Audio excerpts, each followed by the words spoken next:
Jika kita melihat, sebenarnya kita akan tahu bahwa ada banyak orang di luar sana yang mengerjakan pekerjaan Allah tanpa mempedulikan kualitas dari pekerjaannya. Sayang sekali, bahkan iblis pun tidak menginginkan apa yang dilakukan oleh orang-orang seperti ini kepada Allah, untuk dilakukan juga kepadanya. Karena apa yang dilakukan oleh orang-orang ini sangatlah mengerikan. Saudara pendengar, bersama dengan saya Oti Priambodo dalam program Jalan 66. Program ini akan memberikan pengetahuan Alkitabiah dan menyuguhkan kepada kita jalan keselamatan. Sebuah petualangan yang akan membawa kita kepada penjelasan mengenai fakta-fakta Alkitab. Kita sedang mempelajari kitab yang kelima dalam Perjanjian Baru, yaitu Kitab Kisah Para Rasul pada pasal yang ke-6 dan yang ke-7. Dan kita melihat di sana bahwa gereja sedang menghadapi berbagai permasalahan. Pak Yohanes akan menjelaskan dengan tema 12 ditambah 7 dikurangi 1 sama dengan tak terhingga. Jemaat bertambah banyak jumlahnya, mereka semakin diberkati, terlepas dari apa yang perlu dikurangi. Sepertinya terdengar membingungkan, tetapi iman, apakah sesuatu yang bisa dipikir dengan logika? Mari kita ikuti bersama-sama. Apa-apaan ini, pendengarku? Ya, mungkin Anda belum pernah mendengar apa itu matematika dalam kehidupan rohani. Namun dalam kitab suci, ada angka sebagai elemen yang akan digarisbawahi, khususnya dalam Kisah Para Rasul pasal 6 ini. Jadi mari kita perhatikan bersama. Jika kita melihat dalam bagian awal dari pasal ini, kita akan melihat apa yang tertulis di sana. Pada masa itu, ketika jumlah murid makin bertambah, timbullah sungut-sungut di antara orang-orang Yahudi yang berbahasa Yunani terhadap orang-orang Ibrani. Mari kita perhatikan ayat ini bersama. Karena kitab suci sedang berusaha membuat penghitungan dari apa yang sedang terjadi pada waktu itu. Jumlah murid bertambah. Kemudian ayat 2 berkata, berhubung dengan itu, ke-12 rasul itu benar sekali ada 12 rasul yang merupakan pemimpin pertama dari gereja. Kini mereka akan memilih 7 orang ya, yang ditugaskan untuk melayani jemaat. Dan sekali lagi, kitab Kisah Para Rasul ini memberikan pengamatan matematis. Karena gereja ini sedang bertumbuh. Perhatikan ayat 7. Firman Allah makin tersebar, dan jumlah murid di Yerusalem makin bertambah banyak, juga sejumlah besar imam menyerahkan diri dan percaya. Dalam matematika ilahi, ada lebih banyak lagi pertumbuhan dan pelipat gandaan karena sekarang kita terhubung dengan yang tak terhingga. Kita juga akan melihat bahwa matematika ini tidak senantiasa memberikan aspek positif. Pemimpin utama dalam gereja, salah seorang dari 7 orang yang dipilih akhirnya mati. Dialah yang pertama sekali menjadi martir dalam sejarah Kristen. Jadi sekarang kita memiliki pertanyaan yang menarik sekali di sini, saudara. 12 tambah 7 kurangi 1 sama dengan tak terhingga. Wah, nggak benar itu, Pak. Dengan kata lain, ini sama dengan kerja Allah yang tak terhingga atau tak terbatas yang senantiasa bekerja demi gerejanya. Kini kita akan melihat lebih dekat untuk kita memahami detail dari hitungan matematis dalam Kisah Rasul pasal 6 dan 7 ini. Firman Tuhan berkata bahwa ada masalah di dalam pertumbuhan ini. Mungkin Anda sudah mengetahui hal ini. Seringkali pertumbuhan atau penambahan juga berarti masalah dan kebingungan. Yang terjadi di sini, saudara, orang Yahudi yang berbahasa Yunani mulai menggerutu kepada orang Ibrani. Mengapa bisa terjadi?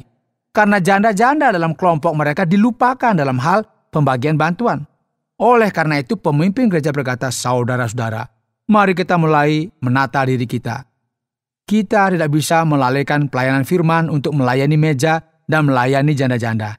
Jadi solusinya adalah pilihlah 7 orang dari antaramu yang terkenal baik dan yang penuh roh dan hikmat, supaya kami mengangkat mereka untuk tugas itu dan supaya kami sendiri dapat memusatkan pikiran dalam doa dan pelayanan firman. Mari kita amati bersama. Organisasi dari gereja yang mula-mula. Rasul-rasul memiliki dedikasi untuk sebuah tanggung jawab untuk berdoa dan melayani firman. Kemudian ada juga orang-orang yang akan melayani. Ada beberapa orang yang mengatakan bahwa mereka ini merupakan diaken atau penilik jemaat yang pertama dalam sejarah gereja. Ini merupakan sebuah tanggung jawab yang besar dan mereka dipilih dengan kriteria jelas. Mereka ini merupakan orang-orang yang memiliki kesaksian yang baik. 7 orang yang dipilih ini harus penuh dengan Roh Kudus dan memiliki hubungan erat dengan Allah. Juga memiliki hikmat untuk mengurus berbagai hal. Jadi inilah tanggung jawab dari pekerjaan mereka. Seiring perkembangan gereja, masalah juga berkembang.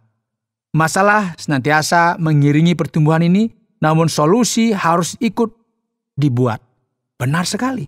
Solusi dalam hal organisasi. Di sini kita bisa melihat bahwa dalam gereja mula-mula ada kesulitan dan masalah. Namun tidak hanya itu, di dalam firman Tuhan ada solusi. Dan kini orang-orang ini dipilih. Menarik sekali ya. Kita lihat disiapkan beberapa orang. Siapakah ke-7 orang yang dipilih oleh ke-12 rasul ini? Lalu mereka memilih Stefanus, seorang yang penuh iman dan Roh Kudus. Setelah ini kita juga akan melihat daftar dari orang-orang yang dipilih ini. Dan Filipus, Prokorus, Nikanor, Timon, Parmenas, dan Nikolaus, seorang penganut agama Yahudi dari Antioquia. Mereka itu dihadapkan kepada para rasul. Lalu, rasul-rasul itu berdoa dan meletakkan tangan di atas mereka. Dengan demikian, orang-orang ini mengambil bagian untuk melayani pada gereja mula-mula. Menarik sekali jika kita memperhatikan solusi yang disajikan di dalam kitab Kisah Para Rasul ini. Bersamaan dengan seluruh aspek organisasi, kita bisa melihat bahwa nama-nama yang ditunjuk ada Stefanus, Filipus, Prokorus, Nikanor, Timon, Parmenas, dan Nikolaus. Semua merupakan nama yang memiliki akar bahasa Yunani. Dan orang ini merupakan orang yang memiliki kemampuan dan keseimbangan, sementara janda-janda yang berbicara bahasa Yunani lah yang dilupakan. Kini firman Tuhan akan menuliskan bahwa Nikolaus yang bukan merupakan orang Yahudi, dan jelas sekali dituliskan dalam firman Tuhan yang menunjukkan betapa pembatas tersebut telah dirobohkan oleh Injil. Ia merupakan seorang penganut agama Yahudi dari Antioquia.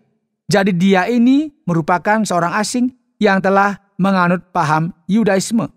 Orang Antioquia yang kini telah dipilih. Kuasa Allah yang luar biasa dinyatakan melalui mujizat dan tanda-tanda ajaib. Sebagaimana kita bisa lihat dalam ayat 8. Namun sekarang timbullah oposisi dari jemaat Libertini. Orang-orang yang menentang ini kemudian mulai bersoal jawab dengan Stefanus. Dan mereka tidak bisa melawan hikmat yang diberikan oleh Roh Kudus kepadanya, yang mendorong dia untuk berbicara. Jadi sekarang saudara, apa yang terjadi?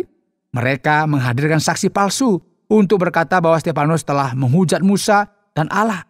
Dengan demikian mereka menyeret ke hadapan mahkamah agama untuk kemudian diadili. Di sini takdirnya telah ditentukan. Firman Tuhan kemudian berkata bahwa semua orang yang duduk dalam sidang mahkamah agama itu menatap Stefanus, lalu mereka melihat muka Stefanus sama seperti muka seorang malaikat. Ini merupakan sesuatu yang luar biasa. Firman Tuhan akan menuliskan kepada kita mengenai diskusi yang terjadi di sini. Kita juga akan melihat bagaimana Stefanus memberikan pidatonya di hadapan mahkamah agama, dan dia mulai berbicara mengenai sejarah bangsa Israel dalam Perjanjian Lama. Pada dasarnya ia berkata, "Ingatlah saudara-saudara mengenai apa yang telah terjadi kepada kita. Allah telah memanggil Abraham bapa kita dari Mesopotamia, dan ia pun mentaati Allah dengan berjalan menuju Kanaan. Setelah ini, keturunan Abraham akan menjadi budak di Mesir, dan pada saat ini juga kita akan melihat bagaimana Allah memberkati bangsa dan umat kita. Kita mengingat Yakub dan segala masalah yang telah menimpanya di Mesir, namun Allah tetap memakai Yusuf untuk menyelamatkan umatnya dari kelaparan yang terjadi dalam masa-masa yang kacau tersebut." Stefanus kemudian berkata bahwa Allah senantiasa campur tangan dalam sejarah dan menggenapi janji yang telah ia buat.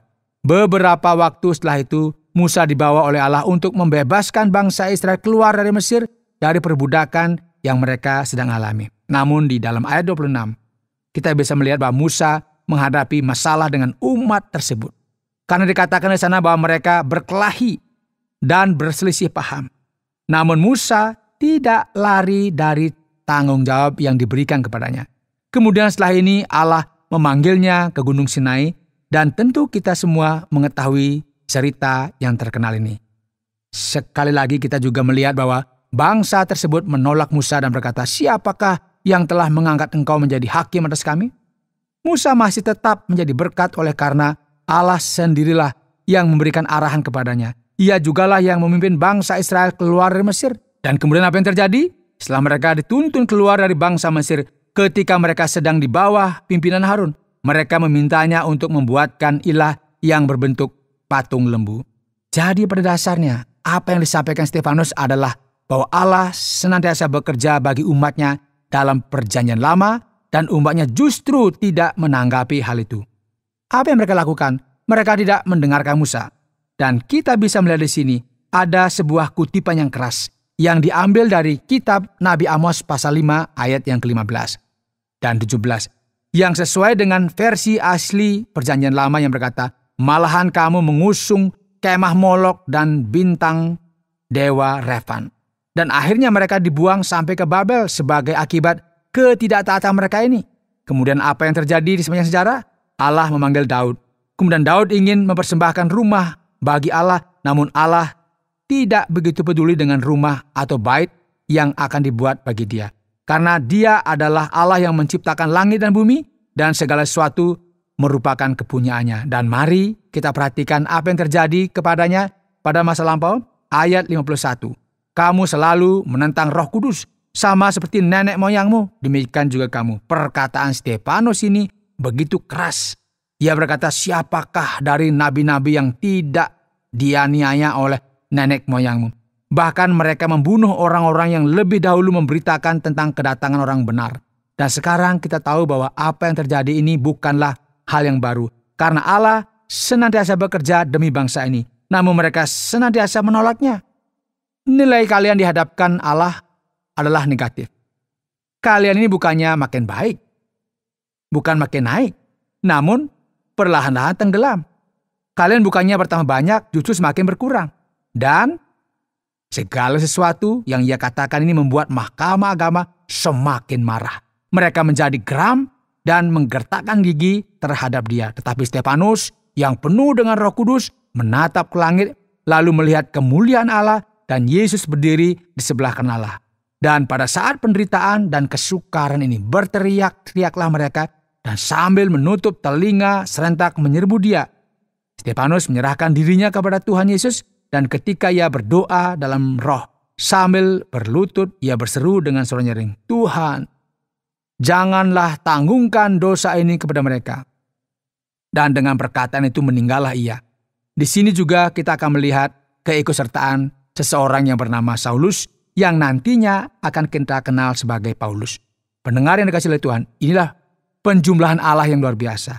12 ditambah 7 dalam pertumbuhan gereja, dan meskipun dengan adanya martir pertama yang dibunuh, yang berarti ada pengurangan 1 orang di gereja, namun pertumbuhan ini tetap saja luar biasa dan tidak akan terhentikan. Karena ini merupakan pertumbuhan yang tak terhingga. Penjumlahan matematis sorgawi sungguh mengejutkan kita.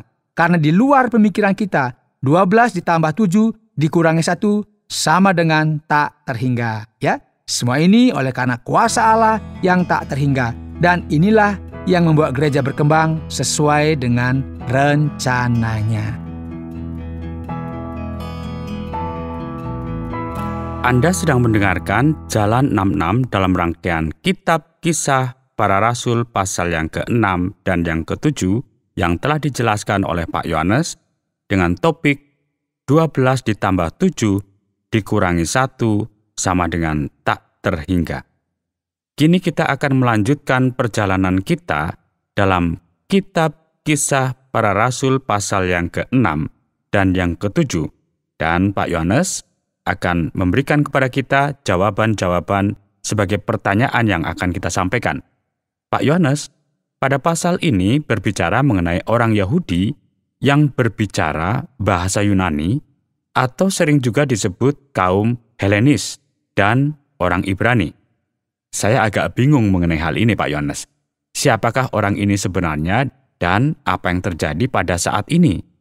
Penting sekali bagi kita memperhatikan apa yang sedang terjadi di sini, Pak Oti. Jadi mari kita perhatikan bahwa gereja ini terletak di Yerusalem. Budaya yang berlaku adalah budaya orang Yahudi. Dan orang Yahudi yang disebutkan di sini merupakan orang Yahudi yang berbicara bahasa Yunani dan orang Yahudi yang berbicara bahasa Ibrani. Mengapa demikian? Ini semua terjadi karena banyak orang Yahudi yang tinggal di perantauan kembali ke Yerusalem. Beberapa dari mereka berbudaya Yunani atau sering juga disebut sebagai orang Yahudi Helenis. Dan mereka ini sangat berbeda ya dengan orang Yahudi di Palestina. Kemudian apa yang terjadi di sini? Meskipun mereka ini sama-sama orang Yahudi, namun budaya mereka berbeda.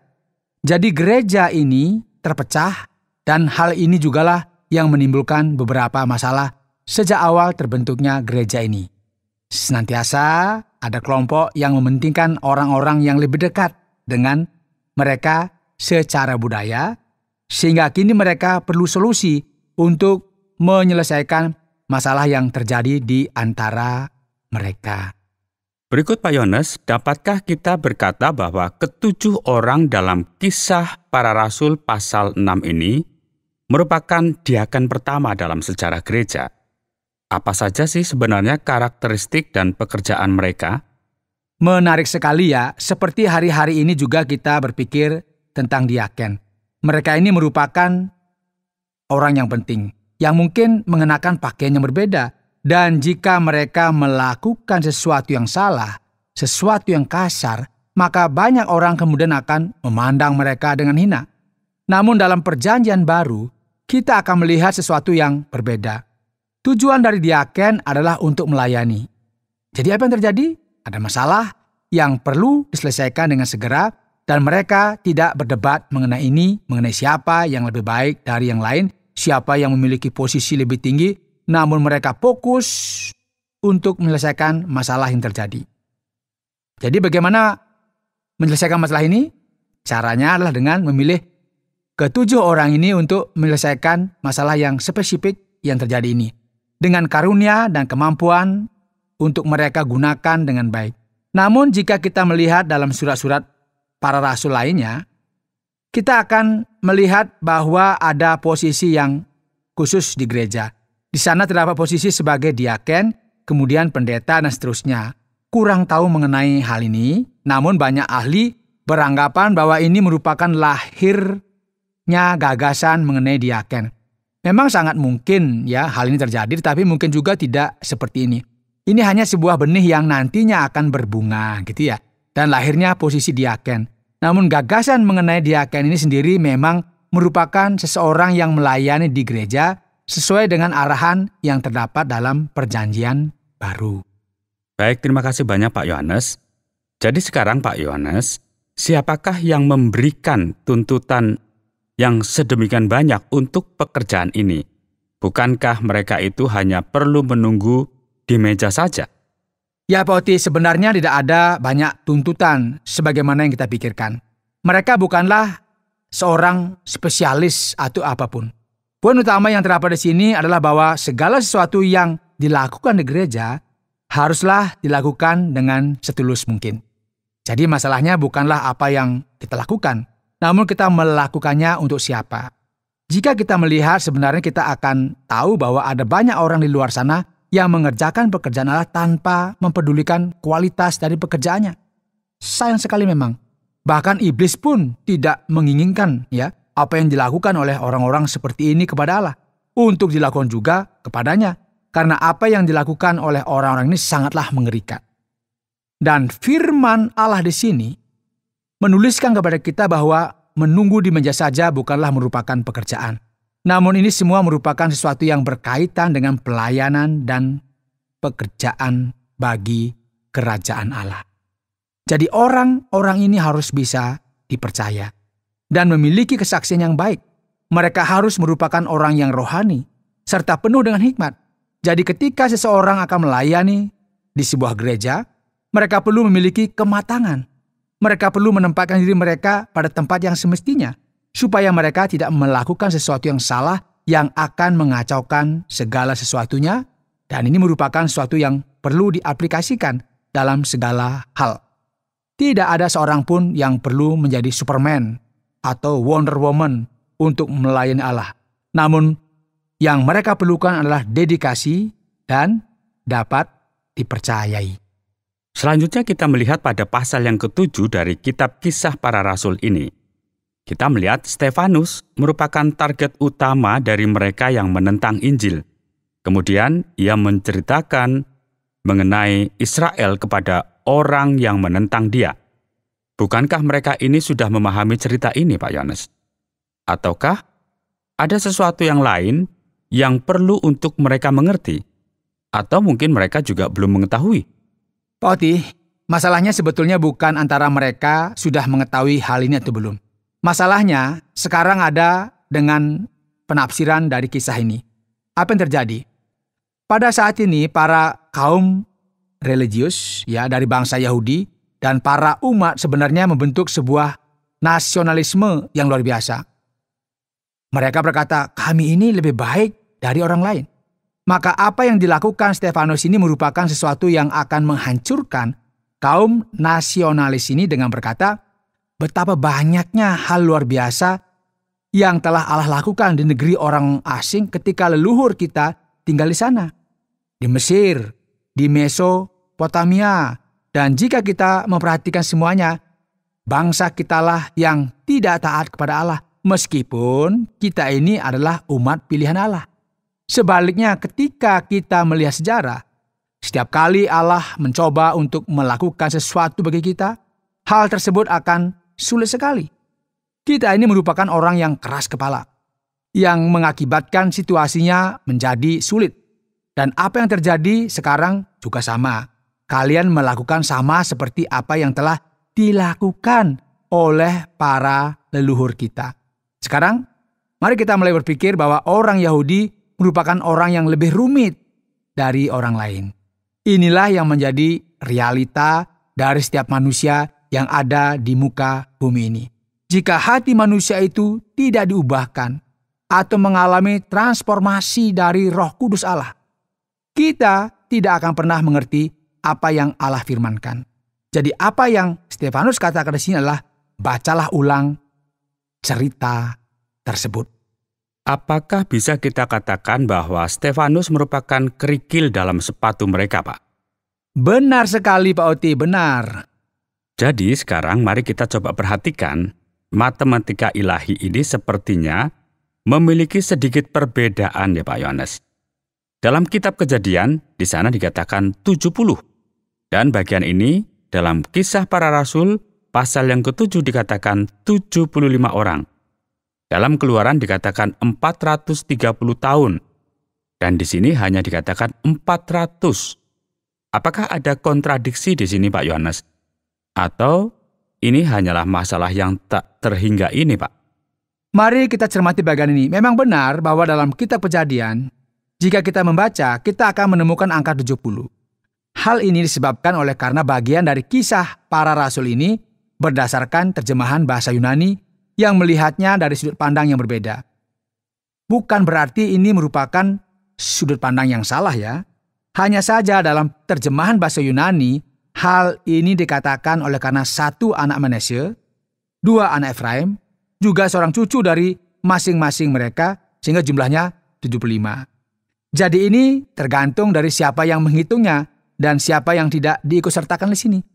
Dan mengenai angka 400, ini merupakan pernyataan secara umum. Sama seperti ketika kita berkata bahwa benua Amerika ditemukan 400 tahun yang lalu. Namun jika ada yang mengatakan 450 tahun yang lalu, ini karena mereka ingin berkata secara lebih khusus. Jadi sebenarnya tidak ada kontradiksi yang terjadi di sini. Karena ketika kita belajar dan mengamati Alkitab, matematika kita mulai cocok dengan sudut pandang ilahi. Sebagaimana sering juga dikatakan oleh para ahli teologi, Stefanus itu merupakan martir Kristen pertama. Apa itu arti dari martir, Pak Yohanes? Ya, Pak Oti, ini merupakan sesuatu yang sangat menarik. Beberapa orang mungkin telah mengingat informasi ini. Martir dan saksi merupakan kata yang sama dalam bahasa Yunani. Ketika Yesus berkata untuk memikul salib dan mengikuti Dia, ini artinya adalah untuk menjadi muridnya dan rela mengikutinya meskipun hal ini berarti kematian. Jadi, luar biasa sekali memang, karena gereja mula-mula semakin berkembang dan memberitakan Injil, namun tidak hanya melalui mulut saja.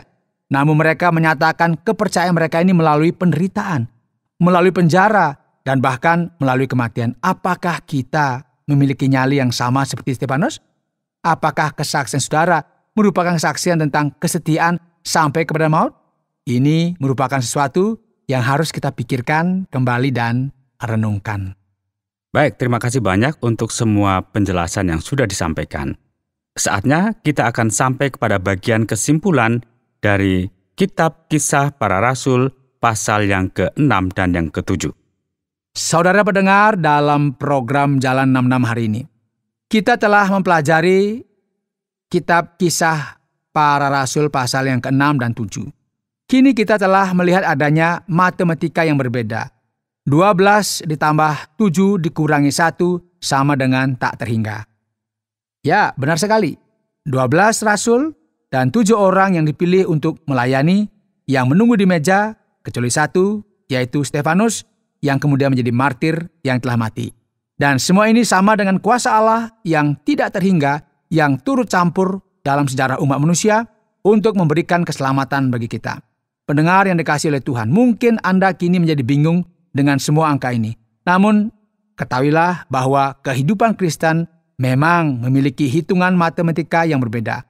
Ketika kita merasa bahwa gereja sepertinya akan kalah, justru kita melihat bahwa gereja semakin hari semakin berkembang saja. Saudara pendengar, karena waktu yang tidak memungkinkan, kita akhiri program Jalan 66 kali ini. Kami menantikan Anda untuk tetap mengikuti pelajaran berikutnya dalam lanjutan pembelajaran yang diajarkan dalam Alkitab tentang Yesus Kristus kepada kita.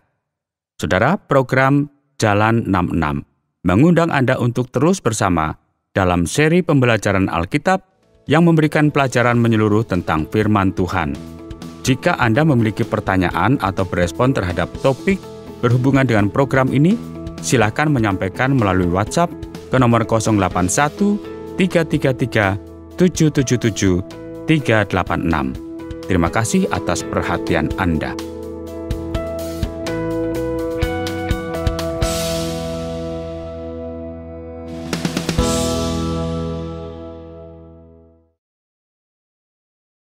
Terima kasih Anda sudah mengikuti program kami. Jika Anda diberkati, jangan lupa like, komen, dan share supaya Anda tidak ketinggalan setiap program terbaru kami.